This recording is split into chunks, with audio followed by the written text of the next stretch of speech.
નમસ્કાર વિદ્યાર્થી મિત્રો, કેમ છો બધા? મજામાં? આપ સર્વ વિદ્યાર્થી મિત્રોનું વિદ્યાકુલ ગુજરાતી યુટ્યુબ ચેનલમાં હાર્દિક હાર્દિક સ્વાગત કરવામાં આવે છે. વિદ્યાર્થી મિત્રો, પરીક્ષાની હવે થોડીક જ વાર છે, 2-3 મહિનાની જ વાર છે અને પરીક્ષાની તૈયારી તો આપણે કરવી છે અને પરીક્ષાની તૈયારી કરવાની ઈચ્છા પણ છે, પરંતુ અંદર કંઈક એવો ડર છે, અંદર કંઈક એવું જે છે ચિંતા સતાવે છે કે સર અમારે વાંચવું છે, અમારે તૈયારી કરવી છે, અમે સપના જોયા છે A1 ગ્રેડ લાવવાના, પરંતુ એ A1 ગ્રેડ લાવવાના સપના અમારા પૂરા નથી થઈ શકતા. એની પાછળ છે ને જો કોઈ કારણ જવાબદાર હોય ને તો એ છે કે વાંચવાની અંદર સર કંટાળો આવે છે. જ્યારે વાંચવા બેસું ત્યારે અમને ચિત્રી ચડી જાય છે. જ્યારે વાંચવાની શરૂઆત કરીએ ત્યારે કંટાળાથી સૌથી મોટામાં મોટો કંટાળો જે છે એમને આવે છે. તો બસ આ જ પ્રશ્નનો ઉત્તર તમારા માટે હું વિદ્યાર્થી મિત્રો આજના લેક્ચરમાં લઈને આવ્યો છું. તો નોટ અને પેન ભેગી રાખજો અને સાથે સાથે જે મુદ્દાઓ તમને કહું છું એ લખતા જજો અને આ વિડીયોને લાઈક કરજો, શેર કરજો અને આ ચેનલને સબસ્ક્રાઇબ કરવાનું ભૂલવાનું નથી. વિદ્યાર્થી મિત્રો, વાત કરું ને તો ઘણા બધા વિદ્યાર્થીઓ છે ને જો મને આવા સવાલ કરેલા, સર 10મામાં આખા વર્ષ દરમિયાન કેમ તૈયારી કરવી? બરોબર, હવે જે વિદ્યાર્થીએ તૈયારી કરી જ નથી એ પ્રશ્ન પૂછે છે. બીજો પીછે કેવો પૂછે છે તો કે સર 10મામાં આવ્યા પછી મરવાનો વિચાર આવે છે. આવા સવાલો ઘણા બધા વિદ્યાર્થીઓ કોમેન્ટ બોક્સની અંદર પૂછે છે. પછી કેવા સવાલ પૂછે છે તો કે સાયન્સમાં તો કશું સમજાતું જ નથી, તૈયારી કેમ કરવી? અને પછી આવા પ્રશ્નો પૂછે છે કે રીડિંગમાં ધ્યાન જ નથી રહેતું, શું કરવું? જ્યારે પણ વાંચવા બેસું છું ત્યારે જરી કેવું અમને વાંચવામાં મન નથી લાગતું, તો શું કરવું સર? આની પાછળનું કોઈ કારણ હોય ને તો અમને આજના લેક્ચરમાં જણાવો કે જે અમે કરીએ તો અમને સારામાં સારા માર્ક્સ પ્રાપ્ત કરવા માટે અમે વ્યવસ્થિત વાંચી શકીએ. તો વિદ્યાર્થી મિત્રો, આજના લેક્ચરની અંદર આવા જ તમારા જે પ્રશ્નો મૂંઝવતા છે એના વિશે વાતચીત કરવાના છીએ. તો ચર્ચા કરીએ વિદ્યાર્થી મિત્રો. તો બોર્ડની પરીક્ષા ખૂબ જ નજીક, ઘણા બધા વિદ્યાર્થીઓ તમારી સાથે તૈયારીઓ કરે છે. ઘણા બધા વિદ્યાર્થીઓ છે એ ઓલરેડી એની તૈયારી વર્ષની શરૂઆત થઈ હતી ત્યારથી જ કરવા માંડ્યા છે અને આપણે હજી ઘણા બધા બાકી છીએ ભાઈ. આપણે હજી આપણો સિલેબસ પણ કમ્પ્લીટ કર્યો નથી, આપણે આપણો સિલેબસ પણ કમ્પ્લીટ કરવાનો હજી બાકી છે. તો આ બધી વસ્તુ છે એ સર હું કેવી રીતે કરું? આ બધી વસ્તુ છે એ હું કેવી રીતના કરી શકું? બસ આ જ પ્રશ્નોનો આન્સર વિદ્યાર્થીઓ તમને આજે મળવાનો છે. તો વિદ્યાર્થીઓ શરૂ કરીએ. તો વાત કરીએ તો શું છે તો કે વિદ્યાર્થી મિત્રો, આપણને સર્વપ્રથમ સતાવતો પ્રશ્ન કે વાંચવામાં કંટાળો આવે છે, યાદ નથી રહેતું. આ કોમન પ્રશ્ન છે, આ બધા વિદ્યાર્થીઓને આવે છે. એ આ કોમન પ્રશ્ન છે કે વાંચવામાં યાદ નથી રહેતું. ત્યાર પછી જોઈએ તો કેમ આવું થાય છે? આવો ક્યારે પ્રશ્ન પૂછો તમે કે આવું થવા પાછળનું કારણ શું છે? આવું શું કામ થાય છે? કેમ આવું થાય છે? આવું ન થવું જોઈએ. આવું થવા પાછળનું કારણ શું છે કહું તમને. તો એ કારણ જાણવા માટે વિદ્યાર્થી મિત્રો તમારે આ વિદ્યાકુલ યુટ્યુબ ચેનલ સાથે જોડાતું રહેવું પડશે. મને ખબર છે વિદ્યાર્થી મિત્રો, દર વર્ષની જો વાત કરું ને તો ગુજરાત બોર્ડનું રિઝલ્ટ છે ને 65% આવે છે. કેટલું આવે છે? 65%. એને વિદ્યાકુલ્ય છે એ અમારે 80% પ્લસ થઈ જવું છે અને એના માટે અમે જે છે તમારા માટે રાતદી એક કરીને તમારું રિઝલ્ટ કેવી રીતે સુધરે, તમે કેવી રીતે તૈયારી કરો કે તમારે કેવી રીતના માર્ક્સ પ્રાપ્ત થાય, એના માટે છે એ આ વિડીયોઝ બનાવીએ છીએ અને આવા વિડીયો દ્વારા એક વિદ્યાર્થીઓ પણ જે છે એનો લાભ થશે તો અમને છે એ ઘણું બધું જે છે પ્રાઉડ થશે. તો બસ આના કારણે જ આ વિડીયો વિદ્યાર્થી મિત્રો બનાવવામાં આવેલો છે. આગળ ચર્ચા કરીએ વિદ્યાર્થી મિત્રો. તો આવું શું કામ થાય છે? વાંચવામાં કંટાળો હોય છે તેને દૂર કેવી રીતે કરવો? વાંચવામાં કંટાળો આવે ને દૂર કેવી રીતે કરવો? તો એના માટે વિદ્યાર્થી મિત્રો તમારા માટે બેસ્ટ ટેકનિક લઈને આવ્યો છું અને એ ટેકનિક છે કે પ્લાન યોર સ્ટડી. આ મેઇન મુદ્દો છે. વાંચવામાં કંટાળો આવે છે ને આપણે શું કરીએ ખબર છે? વાંચવા બેસીએ ને ત્યારે શું કરીએ ખબર છે? હું તમને કહું તમે શું કરો છો? એ બધા વાંચવા બેસો એટલે જ્યારે એમ કે વાંચવાનું છે તો ગમે ચોપડી લઈને બેસી જાય. નક્કી ન હોય, પ્લાનિંગ ન હોય કે આજે આ વાંચવાનું છે, આજે આ કરવાનું છે, આમ કરવાનું છે, કઈ પ્લાનિંગ ન હોય. આપણે કોકના ડરથી છે ને એ વાંચનની શરૂઆત કરીએ છીએ. આપણે આપણા જે છે એ અંદરથી નથી વિચારતા કે મારે વાંચવું જોઈએ. આપણે શું કરીએ છીએ તો કે કોકનો ડર છે, મમ્મી પપ્પાનો ડર છે, સ્કૂલના શિક્ષકનો ડર છે, ઘણા બધા આવા ડરો છે ને તમને સતાવે છે, એટલા માટે તમે વાંચો છો અને એટલા માટે તમને કંટાળો આવે છે. આ મેઇન જો કોઈ કારણ હોય ને તો એ આ કારણ છે. Yes, right. આ જ કારણ છે કે જે તમને વાંચવાની અંદર છે એ નડતર રૂપ બને છે. તો વિદ્યાર્થી મિત્રો, આ જો તમે શીખી ગયા કે પ્લાન યોર સ્ટડી, કે સ્ટડીને કેવી રીતે પ્લાન કરવું, તો મને જરૂરથી જણાશે કે તમે જે છે પરીક્ષાની અંદર, પરીક્ષા પહેલા અને પરીક્ષા પછી પણ વાંચવામાં ક્યારે પણ કંટાળાનો અનુભવ નહીં કરો, નહીં કરો અને નહીં કરો. તો શું કરી શકાય? શું કરી શકાય? તો કે પ્લાનિંગ છે ને વિદ્યાર્થી મિત્રો બે રીતે બનાવી શકાય. હંમેશા માટે સ્ટડીનું પ્લાન કરવાનું છે ભાઈ, ટાઈમ ટેબલનું પ્લાનિંગ નથી કરવાનું. ટાઈમ ટેબલનું પ્લાનિંગ નથી કરવાનું. ગયા વિડીયોમાં પણ મેં તમને કીધું હતું કે ટાઈમ ટેબલનું પ્લાનિંગ નથી કરવાનું. આપણે શેનું પ્લાનિંગ કરવાનું છે? તો કે આપણે છે ને એ આપણા સ્ટડીનું પ્લાનિંગ કરવાનું છે. અને જે વ્યક્તિ સ્ટડીનું પ્લાનિંગ કરે છે અને જે વ્યક્તિએ સ્ટડીનું પ્લાનિંગ કરેલું છે એ વિદ્યાર્થી ક્યારે પણ ભણવાની અંદર છે એ ક્યારે આળસનો અનુભવ નહીં કરે. કેવી રીતે કરવું? ચાલો જોઈએ. તો કે પ્લાન યોર સ્ટડી. તમારે શું કરવાનું છે? તો કે તમારે બે પ્રકારના સ્ટડી પ્લાન બનાવવાના છે. અભ્યાસ માટેના બે પ્લાન. કયા કયા પ્લાન? એક તો લોંગ ટાઈમ સ્ટડી પ્લાન અને બીજો શોર્ટ ટાઈમ સ્ટડી પ્લાન. બે પ્લાન તમારે એવા બનાવવાના છે કે જે લોંગ ટાઈમ હોય અને બીજો કેવો હોય? શોર્ટ ટાઈમ હોય. ઓકે, ડન છે. હવે આ લોંગ ટાઈમ એટલે શું, શોર્ટ ટાઈમ એટલે શું? તો એ પહેલા ટાઈમ છે ઇમ્પોર્ટન્ટ છે. હજી તમારી પાસે સમય છે યાર. હજી તમારી પાસે ઘણો બધો એવો સમય છે કે જેનો તમે ઉપયોગ કરી શકો છો અને તમારી તૈયારીને ચાર ચાંદ લગાવી શકો છો. અને કોઈ હીરો બનો, કોઈ દી એટલે કોઈ દિવસ છે કોઈની કમ્પેરિઝન ન કરો યાર. તમે પોતે છો, તમારી જાત છે. તમારી જાતની કમ્પેરિઝન કોઈ દી બીજા સાથે ન થાય, ક્યારે પણ ન થાય અને ક્યારે કરવી પણ ન જોઈએ. તો જે વિદ્યાર્થીઓ પેલા કરે છે ને, કમ્પેરિઝન શબ્દ બહુ નાનો છે, બરોબર, સ્પેલિંગ વધારે છે, પરંતુ એ વિચારવા જેવો છે. કમ્પેરિઝન તમે જેટલી કરો છો ને એટલા જ તમે દુઃખી થાવ છો. યાદ રાખજો. તમે વિચારો તો ખરા, કેટલા લોકો આ દુનિયામાં જીવે છે. આ બધા લોકોમાં ક્યાંય પણ સામ્યતાઓ જોવા મળે છે? ક્યાંય પણ સરખાપણું જોવા મળે છે? તો કેવી રીતે તમારા ક્લાસનો જે હોશિયાર વિદ્યાર્થી છે તમે એની જેમ ન બની શકો? તમારી વાંચવાની ટેકનિક અલગ છે, તમારી તૈયારી કરવાની ટેકનિક અલગ છે, તમને ઇન્ટરેસ્ટ બીજી જગ્યાએ છે તે કરો.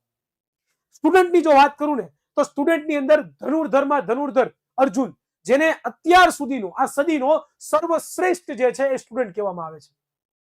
સર્વશ્રેષ્ઠ સ્ટુડન્ટ કહેવામાં આવે છે. અને એના જે છે એ લક્ષણો કેવા હતા તમને ખબર છે?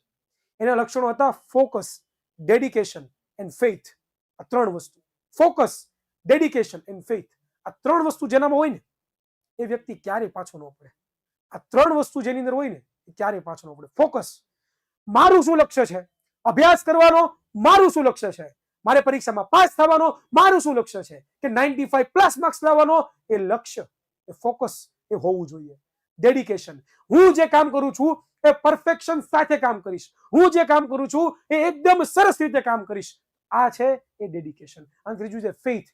કેમાં ફેથ કરવાનો? વિશ્વાસ કેમાં રાખવાનો છે? પોતાની જાત ઉપર. યસ, જે પણ તમે અલ્લાહ, ઈશ્વર, બરોબર, જેને પણ માનો છો એની પર વિશ્વાસ રાખવાનો છે કે હું જે શિદ્દતથી કામ કરું છું, હું જે શિદ્દતથી કામ કરું છું ને એ શિદ્દતથી મને પરિણામ મળશે, મળશે, મળશે. એ દુનિયાનો કોઈ પણ વ્યક્તિ છે એ મને નહીં રોકી શકે.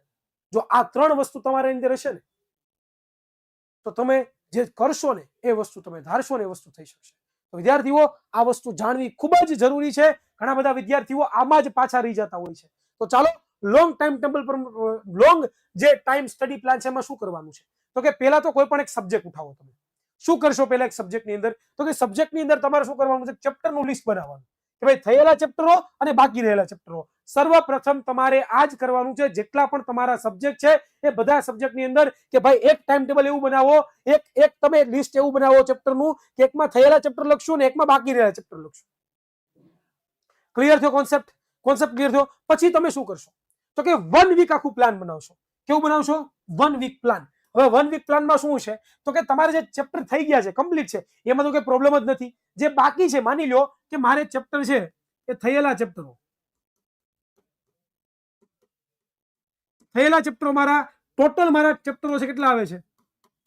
તો કે ટોટલ ચેપ્ટરો છે એ મારા 13 આવે છે. માની લો કે 13 આવે છે.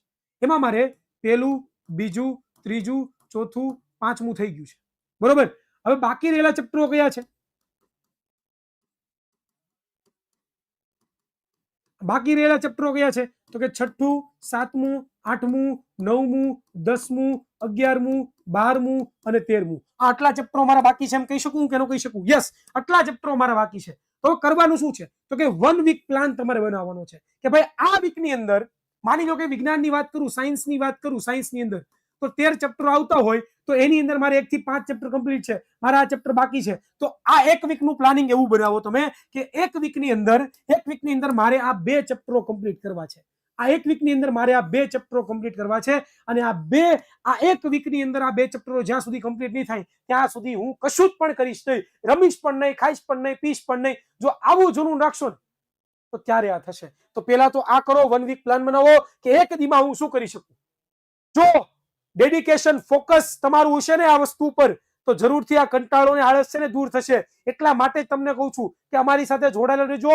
અંત સુધી તમારો સાથ અમે નથી મૂકવાના, અમે અંત સુધી તમારો સાથ નહીં મૂકીએ, પણ તમારે આ ચેનલ સાથે સબસ્ક્રાઇબ કરતું રહેવું પડશે અને જોડાયેલું રહેવું પડશે.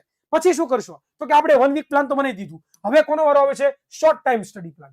શોર્ટ ટાઈમ સ્ટડી પ્લાનમાં શું કરવાનું તો કે મેં વિચાર કર્યો કે મારે 6થું અને 7મું ચેપ્ટર કરવું છે, તો એક દિવસનું પ્લાનિંગ કરવાનું કે આજે મારે 6થું ચેપ્ટરની તૈયારી કરવાની છે, તો ભાઈ અઠવાડિયાના જે 7 દિવસો છે એની અંદર 3.5 2 દિવસોમાં વેચી દો ભાઈ, બરોબર. એકમાં 6થું કરીશ, એકમાં 7મું કરીશ. પછી આજે 3.5 દિવસો તમારી પાસે છે, 3.5 દિવસો તમારી પાસે છે, એ 3.5 દિવસોનું પ્લાનિંગ એવો કરો કે આજે જે ડે નંબર 1 છે એ ડે નંબર 1 માં હું શું કરું તો કે મારે જે 6થા ચેપ્ટરનો જે ટોપિક છે ટેક્સ્ટ બુકનો, એ 6થા ચેપ્ટરનો જે ટોપિક છે એ મારે લઈ જવો છે કે 6.1 અને 6.2 આ મારે કમ્પ્લીટ કરવાના છે. એના રિલેટેડ જેટલા પણ પ્રશ્નો છે એ પ્રશ્નો મારે તૈયાર કરવા છે. બીજા દિવસે શું કરીશું? ડે 2 એ આપણે શું કરીશું તો કે ભાઈ મારે 6.3 અને 6.4 મારે કમ્પ્લીટ કરવું છે ટેક્સ્ટ બુકનું. એવી રીતે ત્રીજા દિવસે શું કરીશું તો કે સેમ ટુ સેમ કરીશું, એક એક દીનો પ્લાન કરીશું. ભાઈ આપણે શું કરીએ ખબર છે? એક સાથે હરણફાળ ભરવા જઈએ છીએ. શું કરીએ છીએ? એક સાથે હરણફાળ ભરીએ છીએ. અને આવું થાય છે ને એટલે જ આપણે કંઈક તો હેરાન થઈએ છીએ, બરોબર. ક્યારેય પણ છે એક સાથે બધી વસ્તુ ન થાય. શું થાય તો કે કટકે કટકે કામ કરો યાર, સ્ટેપ બાય સ્ટેપ કામ કરો, થોડું થોડું કામ કરો, તો એનાથી તમારું રિઝલ્ટ છે ને ઇમ્પ્રુવ થશે. એમાં તમને જે રિઝલ્ટ મળશે ને એવું રિઝલ્ટ તમને ક્યાંય નહીં મળે યાર. ક્લિયર થાય છે? ક્લિયર થાય છે? તો આ કરી લીધું. હવે વસ્તુ છે કે આ એક દિવસના પ્લાનિંગમાં વાંચવું કેવી રીતે, આ ટોપિક ક્લિયર કેવી રીતે કરવા સર વાંચી લઈએ, વાંચીએ તો યાદ નથી રહેતું, સમજાતું નથી, તો એના માટે શું કરવું યાર? એના માટે શું કરવું? તો ચાલો જોઈએ એના માટે શું કરવું. તો એના માટે હું તમને લોકોને આ 4 સ્ટેપ જણાવીશ. આ 4 સ્ટેપ જો તમે ફોલો કરી લીધા ને તો તમારે બીજું કશું નહીં કરવું. સ્ટેપ નંબર 1 શું છે તો કે સ્ટેપ નંબર 1 છે કે તમારે યુટ્યુબ ની અંદર 1 શોટ વિડીયોઝ આવતા હોય આખા ચેપ્ટરના, બરોબર. જેમ કે આપણી વિદ્યાકુલ જે યુટ્યુબ ચેનલ છે એની ઉપર પણ આપણે છે ને ધોરણ વાઇઝ આખી પ્લેલિસ્ટ બનાવેલી છે. એ પ્લેલિસ્ટ ની અંદર રહેલા જેટલા પણ વિડીયોઝ છે એ બધા વિડીયોઝ જોવો કે આ ચેપ્ટરમાં શું શું ઇમ્પોર્ટન્ટ છે, આ ચેપ્ટરમાં શું શું કરવા જેવું છે. તો પહેલા તો તમારે આ કરવું ખૂબ જ જરૂરી છે. વિદ્યાર્થી મિત્રો, તમે જાણશો તમારા શિક્ષક પાસેથી તમે જે ઘણા બધા મહિના પહેલા ભણ્યા છો એ તમને યાદ નહીં હોય, એ યાદ નથી રહેવાનું. એના માટે શું કરશો તમે તો કે એના માટે તમારે લોકોએ આ કરવું પડશે. શું કરવું પડશે વિદ્યાર્થી મિત્રો? આ કરવું પડશે કે 1 શોર્ટ વિડીયો યુટ્યુબ ઉપરથી મેળવો, ઓનલાઈન એજ્યુકેશન પ્રાપ્ત કરો, જેનાથી ઘણું બધું બેનિફિટ થવાનું છે તમને. સ્ટેપ નંબર 2 શું છે તો કે સ્ટેપ નંબર 1, તમને જો યુટ્યુબ ની અંદર મજા નથી આવતી ભણવાની તો ડેડિકેટેડ બેચ છે વિદ્યાકુલે બનાવેલી છે. વિદ્યાકુલે ધોરણ 10 માટે, 12 માટે આઈએમપી બેચ છે, ધોરણ 9 અને 11 માટે ટોપર બેચ છે, બરોબર. મલ્ટી યર ટોપર બેચ 9 ની સાથે 10મું પણ તમને મળશે. તો વિદ્યાર્થીઓ, આવી એક બેચ પણ તમે જોઈન કરી શકો કે જે જોઈન કર્યા પછી તમને તમારા શિક્ષકો એવું કહેશે કે આ ચેપ્ટરમાંથી એટલું જ કરવાનું છે, આ ચેપ્ટરમાંથી એટલું જ કરવાનું છે, અને એટલું જ દરરોજ વીકલી ટાઈમ ટેબલ, વીકલી એક ટાઈમ ટેબલ બનાવશો ને દરરોજ એક દીનું પ્લાનિંગ કરશો, શોર્ટ ટર્મ અને લોંગ ટર્મ પ્લાનિંગ કરશો, તો જરૂરથી છે એ તમે છે એ વાંચવાની અંદર ઘણો બધો રસ ધરાવશો. અને જેમ જેમ તૈયાર થતું જશે ને એમ એમ ઇમ્પ્રુવમેન્ટ આવતું જશે, અને એમ એમ તમને કોન્ફિડન્સ આવતો જાય કે yes I can do it, હું કરી શકું છું, મારી અંદર તાકાત છે, હું જરૂરથી કરીશ અને દુનિયાને દેખાડી દઈશ કે મારી અંદર શું પાવર સંતાયેલો છે.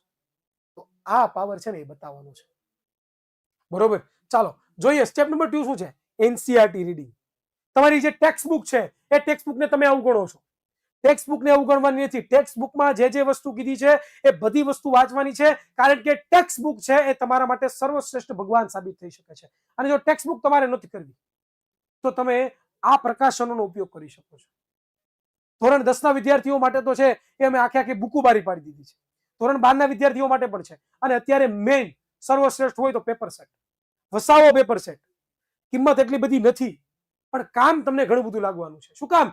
તો કે ક્લેરિટી ઓફ થોટ આવશે, વિચાર આવશે કે કેટલું કરવાનું છે, શું કરવાનું છે, કેમ કરવાનું છે, કેવા કેવા પ્રશ્નો પરીક્ષામાં પૂછાઈ શકે, આ બધા ક્લેરિટી ઓફ થોટ છે ને તમારા માઇન્ડમાં આવવાના છે. તો વસાવો અને આજે જ કરો. તો ટેક્સ્ટ બુક અથવા તો આ પ્રકાશનનો તમે ઉપયોગ કરી શકો. આગળ વાત કરીએ તો સ્ટડી કેમ કરવી સ્ટેપ નંબર 3 સ્ટેપ નંબર 2 ની અંદર. સ્ટેપ નંબર 1 પૂરું. સ્ટેપ નંબર 2 શું છે? તો કે જ્યારે પણ વાંચો છો તો તમે એક શિક્ષક છો એવો ભાવ કરીને, કે તમારી સામે લાખો વિદ્યાર્થીઓ બેઠા છે એવો ભાવ કરીને એવી રીતે વાંચવાનું છે કે જેની અંદર તમે ખાલી રીડિંગ જ ન કરતા હો, તમે તમારી જાતને શું કરતા હોય, સમજાવતા હોય. એવું પણ તમારે કરવું પડશે. તો જ તમે છે કંટાળાથી દૂર થઈ શકશો, તો જ તમે કંટાળાને અવગણી શકશો. બાકી એવું નહીં થાય. ત્યાર પછીની ચર્ચા કરીએ તો સ્ટેપ નંબર 3 છે એ છે રિવિઝન. Revision is must. જે લોકો રિવિઝન નથી કરતા એ લોકો ઘણી બધી વખત બધું કર્યા છતાં પણ છે એને હાથમાં કાંઈ નથી હોતું.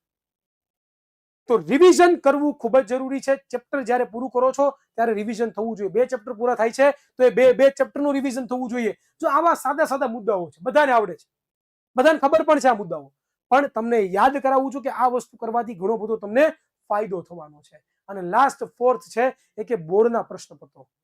બોર્ડના જેટલા પણ પેપર સેટ છે, બોર્ડના જેટલા પણ પ્રશ્નપત્રો છે, કે ગયા વર્ષમાં કેવા કેવા ચેપ્ટરમાંથી પ્રશ્નો પૂછાયેલા છે, ગયા વર્ષમાંથી કેવા કેવા ચેપ્ટરમાંથી આ પ્રશ્નો પૂછાયેલા છે, આ વસ્તુ પણ તમે કરી લેશો ને તો તમારે બીજું કશું કરવાની જરૂર નહીં પડે. યાર, મને તમારામાં વિશ્વાસ છે. મને રિયલી તમારામાં વિશ્વાસ છે વિદ્યાર્થી મિત્રો, કે તમે છે ને એ કરી શકશો. તમારામાં કેપેબિલિટી છે, તમે જે છે એ સક્ષમતા ધરાવો છો અને કરીને બતાવશો. અને ગુજરાતના જેટલા પણ વિદ્યાર્થીઓ છે, જો તમે ગુજરાતના વિદ્યાર્થી છો, જો તમે વિદ્યાકુલના વિદ્યાર્થી છો, તો આ ચેનલને સબસ્ક્રાઇબ કરી રાખજો. આની નીચે છે એ કોમેન્ટ બોક્સની અંદર તમે તમારો અભિપ્રાય જણાવજો. તમને શું શું પ્રશ્ન મૂંઝવે છે એ જણાવજો. તો એવા જ વિડીયોઝ છે એ વિદ્યાકુલ યુટ્યુબ ચેનલ હર હંમેશ તમારા માટે લાવશે. તો લાઈક કરજો, શેર કરજો, સબસ્ક્રાઇબ કરજો. અહીંયા સુધી આપણો વિડીયો રાખીએ છીએ. મળીશું કઈ નવા વિડીયોમાં. ત્યાં સુધી સર્વને જય હિન્દ, જય ભારત, ભારત માતા કી જય. જય હિન્દ.